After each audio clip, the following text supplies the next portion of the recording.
Olá! Já parou para pensar que cada nome que a gente vê no mapa mundi é, na verdade, uma pequena cápsula do tempo? Pois é, hoje a gente vai abrir algumas delas para descobrir os segredos por trás dos nomes de vários países. Olha só, quase todo mundo sabe de onde vem o nome do Japão, né? Terra do Sol Nascente, é poético, é grandioso.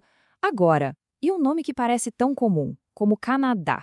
A gente ouve o tempo todo, mas o que será que significa de verdade? A resposta é bem mais simples e surpreendente do que parece. É isso mesmo que está na tela. A aldeia, ou vilarejo, uma das maiores nações do mundo, tem um nome que nasceu de um simples mal-entendido sobre uma pequena comunidade. E essa é só a ponta do iceberg, viu? Muitos nomes de países escondem umas histórias assim fascinantes. Então, para a gente começar a entender essas histórias, a gente precisa de uma espécie de chave mestra. É que muitos nomes de países seguem certos padrões, principalmente nos seus finais, que a gente chama de sufixos. Eles funcionam quase como um código secreto. Pensa em nomes como Nigéria, Rússia, Austrália, ou então Finlândia, Holanda, Islândia. O finalzinho ia vem do latim e land do germânico, mas os dois querem dizer a mesmíssima coisa, terra de. É tipo o bloco de construção mais básico para nomear um lugar. Outro final bem interessante é o ão. Ele vem do persa e significa assentamento ou lugar de. E o mais curioso é que ele tem a mesma raiz da palavra em inglês stand, de ficar de pé ou permanecer. E faz todo sentido, né? É o lugar onde um povo se estabelece e permanece. E com essa chave na mão, de repente, uma parte enorme do mapa da Ásia Central fica muito mais clara. Afeganistão, Paquistão, Cazaquistão, todos eles significam a terra ou o lugar de um povo específico. Simples, né? Mas muito poderoso. Agora vamos para a primeira grande categoria de nomes. A fonte de inspiração mais comum para dar nome a um país não são reis nem deuses, mas sim o próprio chão, as plantas e os animais, a natureza que estava ali ao redor. E essa categoria nos dá algumas pérolas. Espanha, por exemplo, parece significar terra dos coelhos, um nome dado pelos antigos fenícios. Camarões, literalmente camarões, por causa da abundância deles no rio local. E a Argentina, claro, vem de argentum, latim para prata, que era a grande esperança dos primeiros exploradores do Rio da Prata. E essa inspiração na geografia vai do épico ao super prático. De um lado, a gente tem a Albânia, terra das montanhas, que evoca uma paisagem assim grandiosa. Do outro, a Holanda, que significa simplesmente terra da madeira. Os dois descrevem a terra, mas com energias bem diferentes. A segunda grande inspiração é o próprio povo. Muitas vezes um nome não descrevia a terra, mas sim as pessoas que viviam nela. Era uma forma de criar um forte senso de identidade e, às vezes, de separar nós de eles. E este caso aqui ilustra o conceito de uma forma brilhante. O nome Eslováquia vem da palavra eslava, slovo, que significa palavra. Então, para eles, eles eram o povo que fala, o povo que se entende. E como eles chamavam os estrangeiros?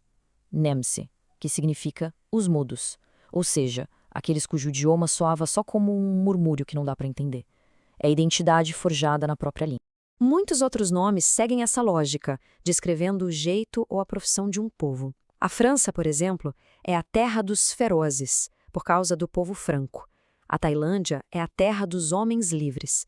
Já a Rússia, o nome vem do povo Rus, uns vikings que navegavam pelos rios da região e cujo nome significava, muito apropriadamente, os remadores. Bom, agora a gente chega na minha parte favorita. As histórias que não se encaixam muito bem em nenhuma categoria.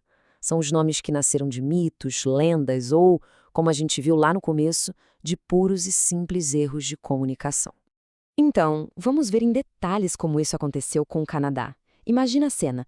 Exploradores franceses perguntam aos povos nativos sobre o lugar. Os guias apontam para a Kanata deles, ou seja, aldeia. Os franceses ouvem Canadá e acham que esse é o nome da terra inteira. O nome pegou e um mal-entendido acabou batizando uma nação. Portugal também tem uma origem bem curiosa. O nome vem de Portus Cali, um assentamento bem antigo.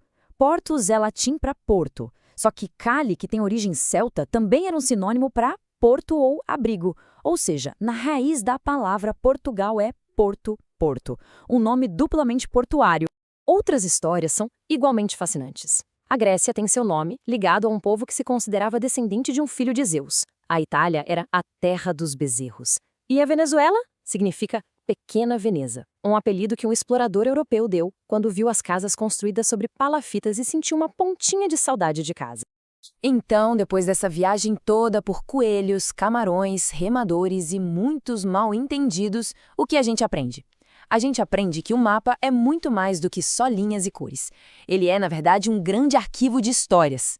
O ponto principal é este. Cada nome no mapa é uma porta de entrada. Uma porta para a gente entender como um povo via sua própria terra, como via a si mesmo e, às vezes, como se comunicava ou falhava em se comunicar com os outros. É a história da humanidade inteira escrita nos nomes dos lugares. E isso tudo acaba deixando a gente com uma pergunta. Toda cidade, todo estado e todo país tem uma história no seu nome. Depois de tudo isso, fica a curiosidade. Qual será a história secreta que está escondida bem aí no nome do lugar que cada um de nós chama de casa?